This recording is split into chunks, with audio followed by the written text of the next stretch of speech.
रोई रोई बेटी पूछे सुन मोरे बाबा अरे कैसन रीतियो रिवाज रे ललनवा अरे कैसन रीतियो रिवाज रे ललनवा रोई रोई बेटी पूछई सुन मोरे बाबा अरे कैसन रीतियो रिवाज रे ललनवा अरे कैसन रीतियो रिवाज रे ललनवा माई के गोदिया में दुई रे गदलवा अरे एक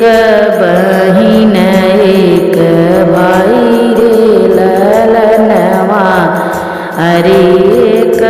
बहिन एक भाई रे ललनवा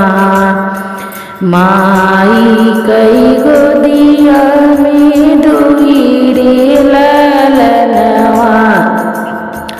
अरे एक बहिन एक भाई रे ललनवा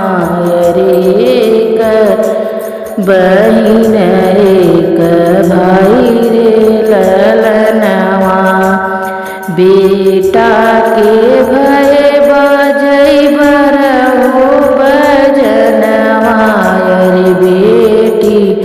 भय मनवा मलिन रे ललनवा अरे बेटी के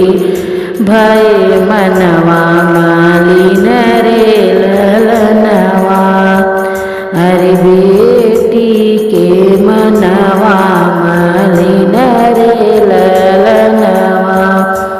बेटा के राखई आँखी के सामनवा अरे बेटी के भेजई दूसरा तीसरे ललनवा अरे बेटी के भेजई दूसरा तीसरे ललनवा बेटा के रखई अपने आँखी के समनवा अरे बेटी के भेजई दूसरा तीसरे ललनवा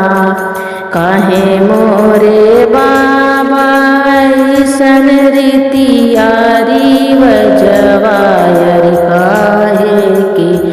ऐसन रीति रे ललनवा अरे काहे के ऐसन रीति रे ललनवा नाही मोरी बेटी हो ऐसन रिवजवा अरे नाही बेटी ऐसन रीति रे ललनवा अरे नाही बेटी ऐसन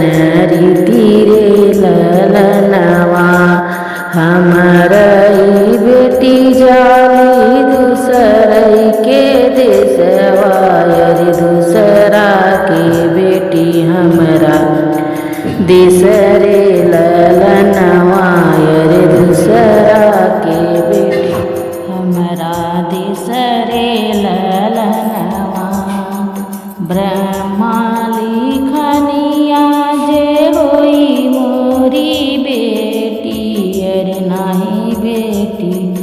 घरवा के बुझरे ललनवा अरे नाही बेटी